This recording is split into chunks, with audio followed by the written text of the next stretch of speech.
নমস্কার।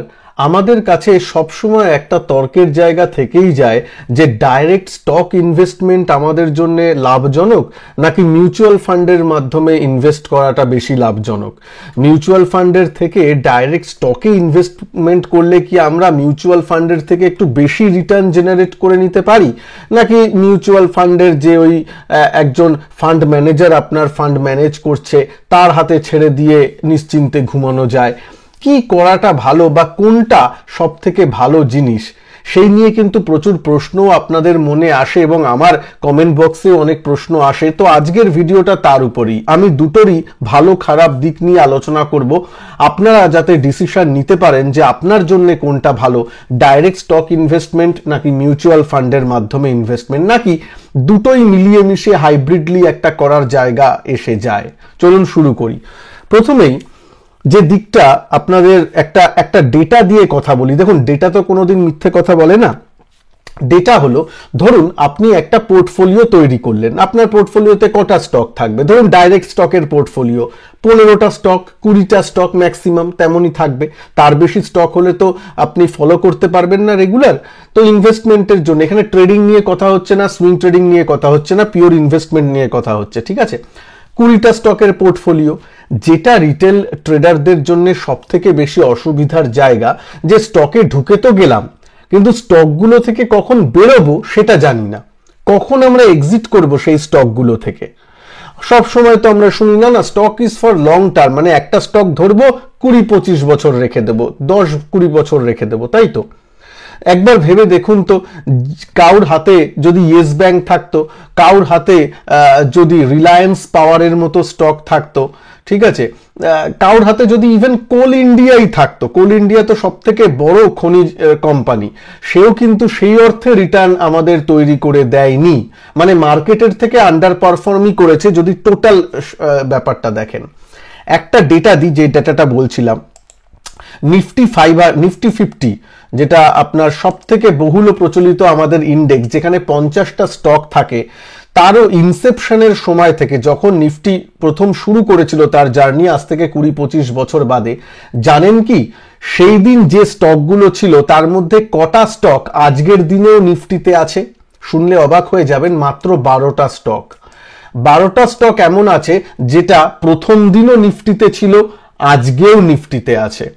তার মানে এই 20-25 বছরের জার্নিতে মাত্র 12টা স্টকই বেল ওয়েদার বা 12টা স্টকই ওই ঝড় ঝাপটাটা সামলাতে পেরেছে।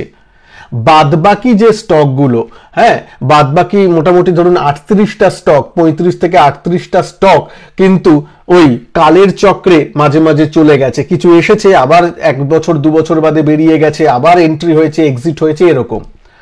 এই যে পোর্টফোলিও চার্নিং, মানে নিফটিও নিজেকে চার্ন করেছে, 38টা স্টকের মধ্যে খেলাধুলা হয়েছে, এই ব্যাপারটা আপনি কি করতে পারেন? অ্যাজ আ রিটেল ইনভেস্টর আমরা কি করতে পারি? অনেকে বলবেন হ্যাঁ বা না। একটা প্রবলেম রিটেল ইনভেস্টরদের হয়, এখানে আমি কোনো কিছু প্রমোট করছি না, যেটা আমি রিয়েল তুলে ধরছি। একটা প্রবলেম হয়, সেটা হচ্ছে আমরা যখন ইনভেস্টমেন্ট করি তখন আমরা ফান্ডামেন্টাল নিউজের উপর বেস করে আমরা স্টক পিক করি, তাই তো? টেকনিক্যাল অনেকে করেন যে টেকনিক্যালটা অল্প একটু সাহায্য নিলাম, আর মেইনলি থাকবে ইনভেস্টমেন্ট যেহেতু ফান্ডামেন্টাল উপরে। ফান্ডামেন্টাল মানে কি? ফান্ডামেন্টাল মানে স্টকটার গ্রাউন্ড লেভেলে কি হচ্ছে, মানে সে কি, মানে স্টকটা কি তার ক্যাপাসিটি এক্সপ্যানশন করছে, স্টকটার ম্যানেজমেন্ট কি ভালো, ধরুন আগের ম্যানেজমেন্ট খুব একটা ভালো ছিল না, এবার কিছু ম্যানেজমেন্ট চেঞ্জ হচ্ছে যারা ভালো, যাদের ওয়েল প্রুভেন রেকর্ড আছে, আগে ভালো করেছে, এরকম কি কোনো ম্যানেজমেন্ট আসছে, এক্সেট্রা এক্সেট্রা। অনেক সময় এই সব খবরগুলো কিন্তু রিটেল ডোমেনে নিউজ, মানে ফ্রন্টলাইন নিউজে, যেখানে আমার আপনার হাতে আসবে, সেইখানে আসতে কিন্তু অনেকটা সময় লেগে যায়। আর যারা মার্কেট নিয়ে খুব চর্চা করেন, মানে একদম মার্কেটের ভেতরে ঢুকে থাকেন, ওই ভেতরের খবর যাকে বলে, তাদের কাছে কিন্তু ফান্ডামেন্টাল এই সব চেঞ্জের নিউজগুলো অনেক অনেক আগে চলে আসে। তাই জন্য যখন অনেক সময় এরকম হয়, রিটেলারদের কাছে ওই খবরগুলো আসতে বা তার ফান্ডামেন্টাল চেঞ্জ হয়ে যখন আপনি বুঝবেন যে এই স্টকটা ভালো, তার আগেই কিন্তু স্টকটা মোটামুটি 40-50% অলরেডি হয়তো বেড়ে গিয়ে থাকবে। এরকম কিন্তু হয়। হ্যাঁ, তারপরেও স্টকটা বাড়তে পারে যেহেতু ফান্ডামেন্টাল নিউজ ভালো আছে, ঠিক আছে, কিন্তু আমরা যে প্রথমেই খবরটা জানতে পারবো তা কিন্তু নয়। এক্ষেত্রে কিন্তু ফান্ড ম্যানেজার যারা বড় ফান্ড হাউসের সাথে যুক্ত আছে, ফান্ড ম্যানেজারদের একটা অ্যাডেড অ্যাডভান্টেজ থাকে, কারণ তারা ডাইরেক্টলি কোম্পানির প্রমোটার, কোম্পানির ম্যানেজমেন্টদের সাথে কথা বলেন, মিটিং করেন, তাহলে তাদের কাছে আরো বেশি এক্সট্রা ইনফরমেশন কিন্তু থাকে। এই ইনফরমেশনের প্রবলেম তো আছে। আরেকটা যে জিনিস আমি বলছি, মাঝে মাঝে দেখুন কয়েকটা স্টক আন্ডার পারফর্ম করা কিন্তু শুরু করে। যেমন ধরুন কোটাক ব্যাংক আপনাদের সামনে আছে, 1 ইয়ারে যদি এর পারফরমেন্স দেখেন মাত্র 8%, মানে এখন বুল মার্কেট যেখানে চলছে, নিফটি প্রায় হায়ার হাই করছে, সেখানে কোটাক ব্যাংক এক বছরে, কোটাক ব্যাংকের মতো ভালো ব্যাংক, ওয়ান অফ দ্য ভালো ব্যাংক, প্রমোটার ভালো, ম্যানেজমেন্ট ভালো, তারা 8% রিটার্ন দিচ্ছে। এটা মেনে নেওয়া যায় না। অনেক সময় আপনি তখন হতাশা করবেন যে বাবা কি করব, তখন হয়তো বেচে দিলেন, তারপরে স্টকটা বেড়ে গেল, এরকম হয়। এরকম যে ফান্ড ম্যানেজারদের যে হয় না তা নয়, কিন্তু আমি কয়েকটা উদাহরণ দিচ্ছি, মানে কখন এন্ট্রি, কখন বেরোবো এই ব্যাপারটা ভালো বোঝা যায় না। অনেক সময় ভালো মানে ভালো স্টকও আন্ডার পারফর্ম করে এবং আমাদের সেই সময় ধৈর্যটা থাকে না, ধৈর্যটা না রেখে বেচে দেওয়ার পর দেখা যায় যে সেটা বেড়ে গেল, সেরকম হয়। আবার দেখুন একটা স্টক ডিকসন, এক বছরের এটা রিটার্ন দেখুন 191% রিটার্ন, কিন্তু এক বছর আগে 5-6 হাজার 10 হাজার টাকার স্টক। সাধারণত রিটেলরা ডাইরেক্ট স্টক ইনভেস্টমেন্ট যারা করেন এই 5,000 10,000-এর স্টকগুলোকে অ্যাভয়েড করেন। হ্যাঁ, তারা একটু 100-200 টাকার স্টক, 500 টাকার ভেতরের স্টক, এরকমই আমরা কিন্তু প্রেফার করি। দেখুন আমরা জানি এখন অনেকে মানে আমাদের ফিনান্সিয়াল লিটারেসিটা বাড়ছে, তাই জন্য এখন এই ধরনের ধারণা অনেক সময় চলে যাচ্ছে, কিন্তু এখনো মানে 90% লোকের মনে কিন্তু এই ধারণা আছে যে 14,000 টাকার স্টক, ওরে বাবা এটা একটু অ্যাভয়েড করাটাই ভালো। হ্যাঁ, কারণ আমাদের কাছে পুঁজিও কম থাকে, একটা স্টকই যদি 14,000 টাকা দিয়ে কিনি তাহলে বাদ বাকি কি হবে। তো এই ব্যাপারগুলো থাকে, যে এগুলো প্র্যাকটিক্যাল প্রবলেমের কথা আমি আপনাদের সামনে তুলে ধরছি। ভারতী এয়ারটেল, আপনি সবাই হয়তো মোবাইল ইউজ করি, এর এক বছরে 92% বেড়েছে, সুন্দর গুটি গুটি পায় বেড়েছে, কিন্তু আমার আপনার পোর্টফোলিওতে হয়তো এই ধরনের স্টক থাকেই না। হ্যাঁ, এগুলো নিয়ে বেশি যেহেতু নিউজ চ্যানেলে বলা হয় না, এগুলো নিয়ে বেশি মাতামাতি হয় না, তাই জন্য এগুলো হয়তো থাকে না। এই ব্যাপারগুলো কিন্তু আমাদের দেখতে হবে, মানে রিটেল ইনভেস্টররা এইসব জায়গায় আমরা ভুল করে ফেলি, ঠিক আছে, সাধারণত। আচ্ছা, তারপর দেখুন হিন্দুস্তান অ্যারোনটিক, একটা ওয়ান অফ দ্য, আপনারা বলবেন যে এই এক বছরে তো ভালো রিটার্ন দিয়েছে, নিশ্চয়ই খুব ভালো রিটার্ন দিয়েছে। তারপর যখন এখানে ফ্ল্যাট হয়ে গেছে, মে মাসের পর থেকে কিন্তু এই flat return, flat to negative return, উপর থেকে প্রায় 20%-এর মতো কারেক্ট করে বসে আছে, তখন কিন্তু আমরা বুঝতে পারি না যে কি করব। হয়তো অনেকে উপরের দিকে নিয়েছেন, অনেকে মানে কি বলবো, ইউফোরিয়াতে একটু দাম বাড়ছে একটু উপরের দিকে নিয়ে ফেলেছেন, অ্যাভারেজ আউট করে উপরের দিকে দাম হয়ে গেছে, তারপর যখন নিচের দিকে নেমে যায় তখন আমাদের মনে হয় না যে আমরা কি করব, কারণ আমরা তো ফান্ডামেন্টালটা অতটা জানি না বা বুঝনি। ব্যালেন্স শিট কজন দেখেন, বা আপনারা নিজেরা বলুন, ধরুন আপনার পোর্টফোলিওতে 20টা স্টক আছে, আপনি কি সেই 20টা স্টকের যখন কোয়ার্টারলি রেজাল্ট বেরোয় সেই রেজাল্টগুলো পুঙ্খানুপুঙ্খভাবে দেখেন? দেখা কিন্তু উচিত। যারা ডাইরেক্ট ইনভেস্টমেন্ট করেন তাদের কিন্তু পরিশ্রমটা করতে হবে। এবার নিজে দেখুন আপনি কি সেই পরিশ্রমটা করতে পারেন। ধরুন একটা স্টক আমি নিলাম, একটা স্টকের কি প্রথমে তো নেওয়ার আগে আমি ফান্ডামেন্টাল, তাদের অ্যানুয়াল রিপোর্ট, তাদের কোয়ার্টারলি যে রিপোর্টগুলো হচ্ছে সেগুলো, তারপর ম্যানেজমেন্ট কল করছে কিনা, কনফারেন্স করে মানে নিজের ব্যবসা সম্বন্ধে বলছে কিনা, ফিউচার প্ল্যান নিয়ে আলোচনা করছে কিনা, এইগুলো দেখা কিন্তু খুব জরুরি, যে ম্যানেজমেন্ট সামনে এসে বলছে কিনা। তো এরকম ব্যাপার, সেগুলো কি শোনেন আপনারা, সেই জিনিসগুলো কি দেখেন? সেগুলো যদি করতে পারেন তাহলে ঠিক আছে।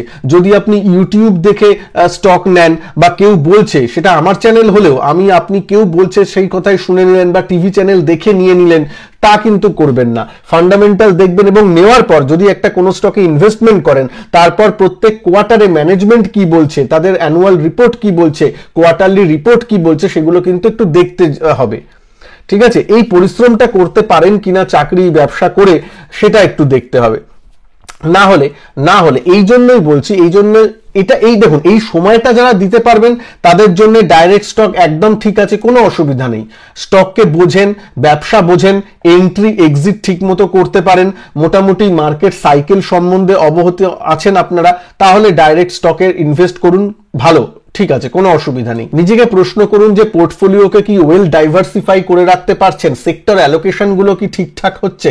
আবার দেখবেন ফান্ড ম্যানেজাররা বিভিন্ন সময় যে সেক্টর মনে হবে যে ভালো হতে পারে, 1-2 বছরের নজরিয়াটা ভালো হতে পারে, তারা সেই সব সেক্টরে বা সেই সব স্টকে একটু ওভারওয়েট হয়ে পড়ে, আর অন্যান্য সেক্টর যেগুলো একটু ডাউন টার্ন বা আন্ডার পারফর্ম করতে পারে বলে মনে হয় সেই সেক্টরগুলোতে একটু আন্ডারওয়েট হয়ে যায়।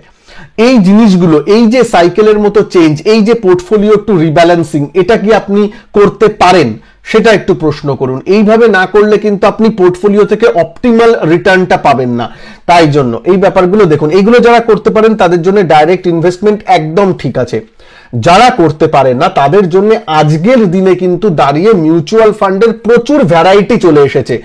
আজ থেকে 5 বছর আগেও যদি আমাকে জিজ্ঞেস করতেন, আমি বলতাম যে না, ডাইরেক্ট স্টক ইনভেস্টমেন্টই ভালো যদি ভালো রিটার্ন করতে চান। এখন কিন্তু সেটা যুক্তিযুক্তভাবে বলা যাবে না, কারণ এখন এমন এমন ফান্ড চলে এসেছে, আপনি যদি একটু একটু তো শেয়ার মার্কেটের আপনার নজরিয়া, একটু খবরাখবর, একটু সময় দেওয়া, এগুলো তো করতেই হবে। কিন্তু সেটা যদি করতে পারেন তাহলে এমন কিছু সেক্টরাল ফান্ড, কিছু থিমেটিক ফান্ডও এমন এসেছে যেগুলোকে একটা কোর পোর্টফোলিওর সাথে অ্যাড করে দিলে আপনার কিন্তু টোটাল রিটার্নটা একটু আলফা জেনারেট করে দেয় টোটাল পোর্টফোলিওটা। এটার মানে কি হলো? মানে হলো আপনার একটা কোর পোর্টফোলিও থাকলো, ঠিক আছে, সি দিয়ে লিখি, কোর পোর্টফোলিও, এবং তার চারিদিকে যদি একটা আবার আপনার একটু অক্সিলারি পোর্টফোলিও বা একটা থিটা বাড়াবার জন্য যদি একটা কিছু স্যাটেলাইট ছোট্ট পোর্টফোলিও আরেকটা থাকে, কিছু কিছু থিমেটিক ফান্ড তার মধ্যে থাকলো, কিছু কিছু যেমন মোমেন্টাম ফান্ড কিছু আছে, মোমেন্টাম ফান্ড কিছু রাখতে পারা যায়। মোমেন্টাম ফান্ডও ইটসেলফ ডাইভার্সিফাইড, বিভিন্ন সেক্টর থাকে, কিন্তু ওই মোমেন্টাম জাতীয় ফান্ড, কিছু সেক্টরাল ফান্ড, যে সেক্টরগুলো এখন একটু ওভারওয়েট বলে আপনি মনে করছেন, হ্যাঁ, সেই জিনিসগুলোকে রেখে যদি আপনি চলতে পারেন। এখানে আপনি বলতে পারেন না দাদা, আমি তো মনে করলাম এই ফান্ড, এই সেক্টর চলবে, কিন্তু সেক্টরটা আমি ভুল হয়ে গেল, তাহলে সেক্টরাল ফান্ড নেবেন না। যদি সেই সেক্টরের সম্বন্ধে আপনি ওয়াকিবহাল থাকেন, একটু নলেজ থাকে, তাহলেই সেগুলোতে, কিন্তু সেগুলো দিয়েও, সেগুলোর মাধ্যমে কিন্তু এই যে কোর পোর্টফোলিও রিটার্নটাকে একটু বুস্ট করা যায় মানে একটু আলফা, একটু বেশি জেনারেট করা যায় রিটার্ন, ঠিক আছে, যেটা কোর পোর্টফোলিও দেবে তার থেকে হয়তো কিছু পার্সেন্ট রিটার্ন আপনি এই স্যাটেলাইট পোর্টফোলিওটা আপনাকে একটু বাড়িয়ে দেবে। যেমন আমি বলি, এখন একটা নতুন ফান্ড এসেছে, নিফটি 500 মোমেন্টাম 50 ফান্ড। তার একটা প্রেজেন্টেশনে দেখছিলাম মতিলাল অসওয়ালের, সেখানে বলছে সিন্স ইনসেপশন 2005 সালের থেকে ওইটা ব্যাক টেস্ট করা হয়েছিল ওই ইন্ডেক্সটার, সেখানে নিফটি 15 গুণ বা 18 গুণ হয়েছে, মানে নিফটিতে যদি ইনভেস্ট করা হতো পয়সাটা, সেক্ষেত্রে ওই ইন্ডেক্সটায় সেখানে 76 গুণ, ওই মোমেন্টাম ফান্ড 76 গুণ করে দিয়েছে পয়সাকে, 76 টাইমস, পার্সেন্টেজ নয়, টাইমস, 20-25 বছরে বা 2005 থেকে, তো হ্যাঁ 20 বছরের মধ্যে। এটা জাস্ট একটা পাস্ট হিস্ট্রি, এটা যে ফিউচারেও তা হবে তা নয়, কিন্তু একটা প্রেজেন্টেশনে ওরা মতিলাল অসওয়ালরা দেখিয়েছিল। তো এই ব্যাপারটা আমি বলছি, মানে আলফা জেনারেট করার জন্য এখন কিন্তু অনেক রকমের ফান্ড চলে এসেছে, সেগুলোর হেল্পে অনেক ইন্ডেক্স ফান্ড চলে এসেছে, অনেক ভালো ভালো ইন্ডেক্স ক্রিয়েট হয়েছে, যেগুলো এরকম, যেমন একটা ইন্ডেক্স বলি, large and mid cap 250 index, মানে লার্জ ক্যাপের 100টা আর মিড ক্যাপের 150, এই দুটো মিশিয়ে একটা লার্জ মিড ক্যাপ 250 ইন্ডেক্স বলে ইন্ডেক্স চলে এসেছে, যার মধ্যে লার্জ ক্যাপেরও ফ্লেভার আছে, মিড ক্যাপেরও আছে। 5 বছর আগে কিন্তু এরকম ইন্ডেক্স বা এরকম ইন্ডেক্সকে ফলো করে কোনো ইটিএফ বা মিউচুয়াল ফান্ড ছিল না। আচ্ছা, এখানে কমেন্ট বক্সে লিখবেন না যে আমি তো তাহলে ইটিএফটা করা ভালো, ETF is equivalent to index mutual fund, দুটোই একই রকম, আমি এখানে এইভাবে বলছি, ঠিক আছে। তো এখনকার দিনে কিন্তু অনেক ধরনের সফিস্টিকেটেড ইন্ডেক্স এসে গেছে, অনেক ধরনের সফিস্টিকেটেড ব্যাপার চলে এসেছে, যেগুলো ফলো করলে কিন্তু ওই আলফাটা জেনারেট করে নেওয়া যায় কোর পোর্টফোলিওর সাথে রেখে। আর অ্যাক্টিভ ফান্ড তো আছেই, যেখানে ফান্ড ম্যানেজাররা অ্যাক্টিভলি ফান্ড স্টক আপনার হয়ে চুজ করে এবং একটা আলফা জেনারেট করার চেষ্টা করে, সেটা তো আছেই, সেগুলো দিয়েও একটা ভালো কোর পোর্টফোলিও তৈরি করা যেতে পারে। সুতরাং আজকের দিনে দাঁড়িয়ে যদি আমাকে প্রশ্ন করেন, আমি হয়তো 5 বছর আগে এই ভিডিওটা বানালে বলতাম না, যদি বেশি রিটার্ন দেখতে যান তাহলে ডাইরেক্ট স্টকই অলওয়েজ ভালো, কিন্তু আজকে দাঁড়িয়ে আমার কাছে যেন কেন মনে হয় যে দুটোই তুল্যমূল্য হিসাবে সমসাময়িক, মানে আপনি শুধুমাত্র মিউচুয়াল ফান্ডের পোর্টফোলিও করেও কিন্তু ভালো রিটার্ন, মানে মার্কেটকে আউট পারফর্মিং, মার্কেট মানে আমি এখানে নিফটি সেন্সেক্স কে বোঝাচ্ছি, মার্কেটকে আউট পারফর্মিং পোর্টফোলিও তৈরি করতে পারেন। ঠিক আছে, সেগুলো কিন্তু করা যেতে পারে, একদম অসম্ভব ব্যাপার নয়। হ্যাঁ, তার জন্য একটু নলেজ চাই, তার জন্য একটু এক্সপিরিয়েন্সের দরকার হবে হয়তো, কিন্তু জিনিসটা একদম অসম্ভব নয়। তো যাই হোক, এবার ব্যাপার হচ্ছে, ডিপেন্ড করছে যে দুটোর কি হাইব্রিড মেশানো জিনিস নিয়ে করা যেতে পারে, এই ব্যাপারটাই আসছে, যেটা সব থেকে ইম্পর্টেন্ট। তার আগে প্লিজ আপনার যদি এই ভিডিওটাকে ভালো লাগে একটু লাইক করে দেবেন, যাতে এই ভিডিওটা অনেক সংখ্যক মানুষের কাছে, যারা ইনভেস্টর তাদের কাছে পৌঁছে যেতে পারে। তার সাথে সাথে আপনাদের জন্য ফ্রি স্টক মার্কেট ওয়েবিনার আমি এনেছি আমার সঞ্জয় টক্স হিন্দি চ্যানেলে। জাস্ট ইউটিউবে সঞ্জয় টক্স লিখে সার্চ করবেন, প্রথমে সঞ্জয় টক্স বাংলা পাবেন, একটু স্ক্রোল করে নিচে এলেই শুধু সঞ্জয় টক্স এই চ্যানেলটা পেয়ে যাবেন। এখানে এসে লাইভ ট্যাবের আন্ডারে কিন্তু লাইভ ওয়েবিনার 29শে সেপ্টেম্বর দুপুর 2টো থেকে হবে, 1.5 ঘন্টার ওয়েবিনারটা হবে ফ্রি অফ কস্টে। প্লিজ এখানে নোটিফাই মি করে জয়েন করে নেবেন, এবং এই লিঙ্ক থেকেই কিন্তু ওই দিন ইউটিউব লাইভে আমি ওয়েবিনারটা করব, প্লিজ জয়েন করে যাবেন। ঠিক আছে, সঞ্জয় টক্স চ্যানেলে 29 তারিখে, ভুলবেন না কিন্তু। আচ্ছা, আর প্লিজ এই ভিডিওটাকে লাইক করে দিন। যারা এই চ্যানেলে নতুন তারা চ্যানেলকে সাবস্ক্রাইব করতে ভুলবেন না। আর আমি সঞ্জয় টক্স চ্যানেলটার লিঙ্কও আমি এই ভিডিওর কমেন্ট বক্সে, ফার্স্ট কমেন্ট বক্সে পিন করে দেবো। আচ্ছা, যেটা বলছিলাম যে একটা হাইব্রিড মডেল কিছু করা যেতে পারে সঞ্জয়, যে যেখানে আমি তো হ্যাঁ মিউচুয়াল ফান্ডও করছি, আবার ডাইরেক্ট স্টকেরও আমার একটু নলেজ আছে, সেখান থেকেও কিছু ভালো ভালো স্টক, যেমন ধরুন সিডিএসএল, কোনো রেকমেন্ডেশন নয়, কিন্তু সিডিএসএল স্টকটা এতবার আমার চ্যানেলে এসেছে, তার জন্য যে কিছু কিছু ভালো ভালো স্টকও আমি একটা দুটো রেখে দিলাম, যেটা আমার মনে হয় মনোপলি বিজনেস মনে হয় আমার কাছে ভালো। হ্যাঁ, অবশ্যই করা যায়, এবং আমার মনে হয় এই হাইব্রিড অ্যাপ্রোচটা নেওয়াই সব থেকে বেস্ট। যেমন আপনি একটা সুন্দর মিউচুয়াল ফান্ডের পোর্টফোলিও তৈরি করলেন, এমএফ আমি লিখছি, তার সাথে সাথে 2-3টে স্টকে ইনভেস্ট করলেন, ধরুন 3টে স্টক, যেটা আপনার মনে হয় মনোপলি বিজনেস বা আপনার মনে হয় নেক্সট জেনারেশনকে দিয়ে যেতে পারবেন, সেরকম 3-4-5টা স্টকের একটা রাখলেন। এইটা শুনেই এখন আপনারা বলবেন, এ বাবা 3-5টা স্টকের পোর্টফোলিও, সেটা তো খুব কনসেন্ট্রেটেড হয়ে গেল, খুব রিস্কি হয়ে গেল। ব্যাপারটা তা নয়। এই যে মিউচুয়াল ফান্ড আছেন, এখানেও তো আপনার প্রায় 30টার মতো স্টক আছে নাকি? মিউচুয়াল ফান্ডগুলো যদি মেলান তাহলেও তো মিউচুয়াল ফান্ড, এক একটা মিউচুয়াল ফান্ডের মধ্যেই 10-20টা 50টা করে স্টক থাকে। যদি দেখেন তাহলে ইউনিক স্টক হয়তো আপনার টোটাল এই পুরো বাস্কেটটা মিলিয়ে তো আপনার পোর্টফোলিও, তাই না? সেই পোর্টফোলিওতে দেখতে গেলে হয়তো আপনার 35টা-40টা স্টক হয়ে গেল, তাহলে তো আপনার রিস্ক ইকুয়ালি ডাইভার্সিফাইড হয়ে গেল। হ্যাঁ, এই যে স্টকগুলোতে, এই যে ইন্ডিভিজুয়াল স্টকে যে পয়সাটা অ্যালোকেশন করছেন, সেটা একটু দেখে করতে হবে যে কত পার্সেন্ট আমি অ্যালোকেট করছি, যাতে টোটাল পোর্টফোলিওর এই না হয়ে যায় যে একটা স্টকেই আমার 50% পয়সা লাগানো আছে। ঠিক আছে, এই যে টোটাল পোর্টফোলিও, এই টোটাল গোল করে দিয়েছি, সেই হিসাবে সেই অঙ্কটা একটু কষে নিতে হবে, সেই অঙ্কটা কষে ম্যাথামেটিক্সটা করে আপনারা করবেন। কিন্তু এই হাইব্রিড অ্যাপ্রোচ কিন্তু ভালো, যেখানে 4-5টা আপনি মনোপলি স্টক, যেটার বিজনেসটা আপনি বোঝেন, যেগুলো করে সেটা করলেন, আর মিউচুয়াল ফান্ডও থাকলো, মিউচুয়াল ফান্ডেরও আপনার 30-40টা স্টকের একটা জিনিস থাকলো, আর তার সাথে সাথে এই স্টকগুলোও থাকলো, সুন্দর কাজটা কিন্তু হয়ে যেতে পারে। আর যারা ওই সময়টাও না দিতে পারেন, তাদের আমি বলবো মিউচুয়াল ফান্ডের ইনভেস্ট করা একদম ইজি, কোনো রকম ব্যাপার নয়। মানে আজকের দিনে দাঁড়িয়ে মিউচুয়াল ফান্ডে এসআইপির মাধ্যমে অনেকেই ইনভেস্ট করছেন, সুতরাং আজকের দিনের ব্যাপারটা মানে এই নয়। 5 বছর আগেও আমাদের ইনফরমেশন পাওয়াগুলো একটু কঠিন হয়ে যাচ্ছিল, এখন কিন্তু আজকের দিনের দাঁড়িয়ে কিন্তু সেই জিনিসগুলো খুব ইজি অনেকটা। একটু চেষ্টা করতে হবে, একটু অফিসের পরে এসে একটু আধা ঘন্টা সময় দিতে হবে, উইকেন্ডে 1-2 ঘন্টা সময় দিতে হবে, তাহলেই কাজটা হয়ে যায়, এমন কিছু কঠিন ব্যাপার নয়। আশা করি এই ভিডিওটায় আমি তুল্যমূল্য বিচারটা একটু করতে পারলাম। আপনার মতামত কি? আপনার কোন মডেলটা ভাল লাগে?